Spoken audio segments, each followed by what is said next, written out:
You'll never believe what happens when spike protein starts circulating through your body. It's remarkable. We've got a recent published paper that has just come out that shows you what happens when they inject spike protein into a mouse model.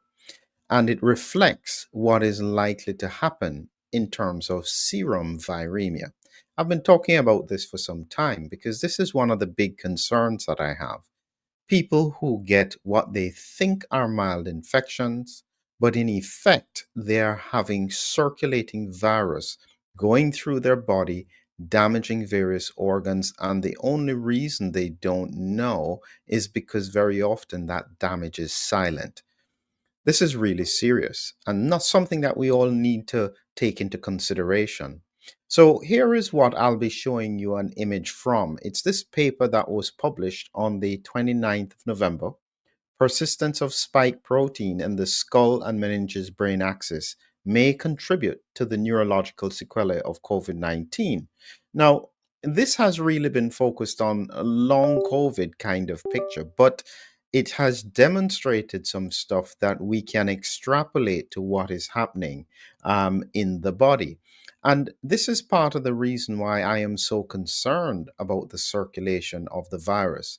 And when I think about what is happening, I reflect on the fact that essentially what you need to do is to protect your body from virus breaking through immunity. Now, just so that before I show you the image, I'll make sure you get the basics here. As usual, I start off with this is the virus, multiple spike proteins on the surface, about 25 on each viral particle. It then gets into the upper airway, infects the cells inside the upper airway, replicates, and then starts to spread in the upper airway before penetrating this mucosal barrier and getting into the systemic circulation. That's where it gets past the lymph nodes and then into the bloodstream. This is the sequence that the virus has to do. Now, it's important to note that if the virus can't penetrate this mucosal barrier, this doesn't happen. This is no longer relevant. And this is why I said mucosal immunity is such a critical part of understanding how to be protected in this ongoing viral circulation, especially in highly vaccinated regions. And I think that it's important to grasp because we know from autopsy studies done earlier in the pandemic that we see more viral dissemination in the vaccinated autopsies than the unvaccinated ones. And so it indicates that even though symptoms may be milder, potentially because of things like IgG4, which is more like a tolerant antibody, which tends to be higher in the vaccinated cohort, it may allow the virus to circulate for longer and therefore infect other organs. And so, one of the mistakes people are making is that they keep on presuming that because infections are mild at the moment and the fact that intensive care units are not full, it means everything is over. No. When you see what happens here in this short video that I'm going to show you, you will understand why this is so important to grasp. Now, this here is the video, and it's showing you a mouse model. What they did is they then injected spike protein into this mouse and then saw what happened. So I'll talk you through essentially what they showed with regards to this paper. Here is what it looks like. Those are the kidneys there, and those have lit up. You can see as they're scanning through all the way up through the chest up to the brain of the mouse, and they're breaking it down now. This here is, as they said, the optical section view. Wherever you see red, that means spike protein. So they have highlighted it with a fluorescent dye so that it lights up. You can see this here represents the kidney. And what happens, that is probably as highly lit as any other thing. The intestine, because it is so large, it has such an impact. The liver is also taken up as well as the lung. interestingly, you will notice that even though the lung has taken up spike protein, it's not as significant as the kidney or the liver. It's spread into the spinal cord. It's spreading all the way up into the brain. And so this, as I said, is the mouse model where they have injected spike protein, and therefore wherever we see that fluorescent light, that's where the spike protein has lodged. It's all through the skull, into the meninges. The spike protein literally is spreading along the blood vessels, and it is just literally everywhere through this mouse model. So really, really significant. And this is why, and they're showing you here another version of it here in terms of the spread in terms of the liver and where it's concentrated. This is huge stuff in terms of the impact that is happening on the body when viral spike protein gets into the circulation and goes through the body. It binds literally to all the organs. And this is why I keep on saying to people, the challenge is, how do we prevent the virus from breaking through that mucosal barrier?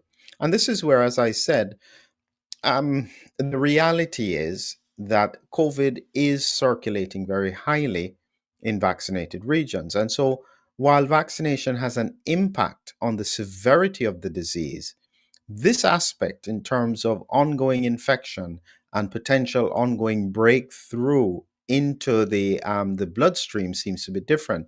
Interestingly, in the study, they did show that within 10 days of the mouse being vaccinated, it had less circulation, which is not surprising because the antibodies would be at the highest there.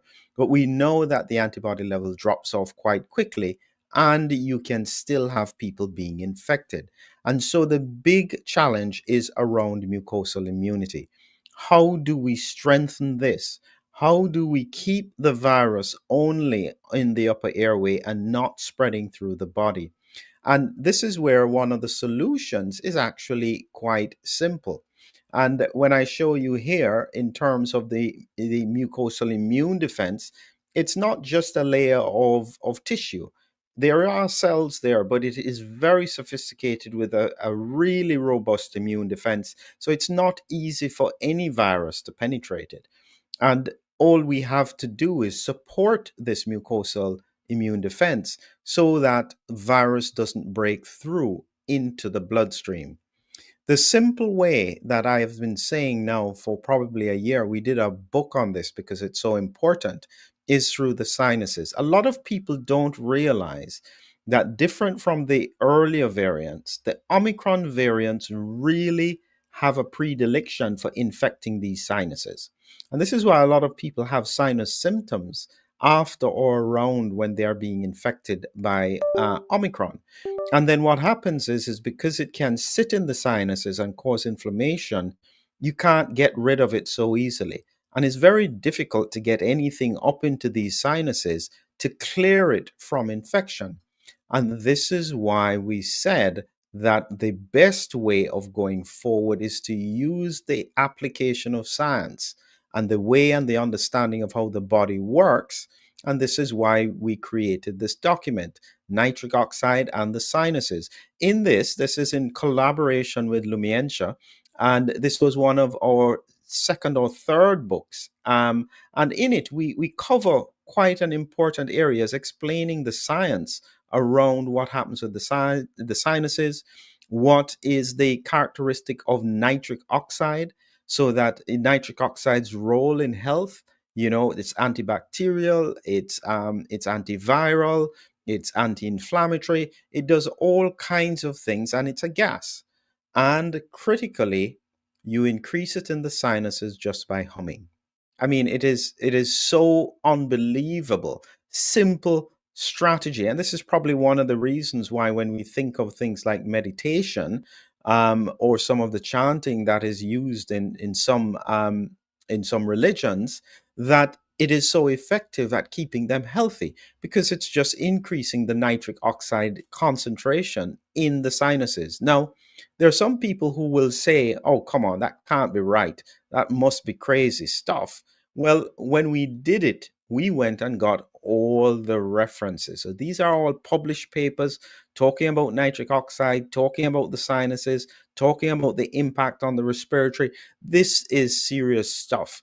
And so, therefore, if you choose to educate other people about this, and this is the point, it's not just about you, is that you should share this with other people because it is so valuable. Very simple strategy. Our hope was that the whole world would start humming and therefore stop the pandemic, because then you couldn't get any viral infections through. So make sure you pass on that message. Where do you get it? In the link below. This is the course. There's a full course I've created on this. It's a paid course, but if you are not interested in the paid course, the introduction is free, as well as critically the ebook is free. You just have to register for the platform and you can get that short ebook for free. And if you then want, you can look at all the explanation about what is nitric oxide, the benefits of it, how does it neutralize the spike protein. This is just science. And as I said, you are best served by being educated, having a grasp of what is going on. And so, just for a reminder, in case anyone had missed it, let's take you through again what happens with regards to when spike protein is injected into a mouse model. You can see it spreads all through the brain. Wherever it lights up fluorescent is where it is in the body. And they're demonstrating here a beautiful paper, remarkable piece of work. Kidneys, a very high concentration of spike protein. So expect kidney disease to be on the rise. Liver as well, moderate concentration. Look at the intestines, huge amount of concentration of spike protein there. All the way through the lungs, even though it causes severe disease, is not as highly concentrated. And this is because it's going from the bloodstream. And then in the spinal cord, you can see that spike protein literally goes everywhere in the body, into the brain, into the skull, into the meninges. This is absolutely serious stuff. And this is why I'm saying, listen, forget what anybody is telling you about COVID being over. This is just warming up because nobody is taking it seriously. We're now 5 years into the pandemic, and people still have the idea that this is over, this is no big deal, this is just a cold. Believe me, there is no more sophisticated virus I have ever seen from a clinical point of view. And I don't underestimate it. I would not advise you to do the same. Just be prepared. Just recognize that as long as the virus can't get into your bloodstream, it's unlikely to cause you harm. If it just stays in the upper airways, it's then even less than a cold. But once it penetrates and gets into circulating in the bloodstream, that's where we have serious disease happening, not immediately, sometimes 3, sometimes 6 months down the line, because it will damage the kidneys, the liver, the heart, the brain, the spinal cord. It just gets everywhere and triggers inflammatory responses. So let's take this seriously this winter. Hum yourself into health, protect yourself with your general health, and make sure we stay safe. Have a great evening.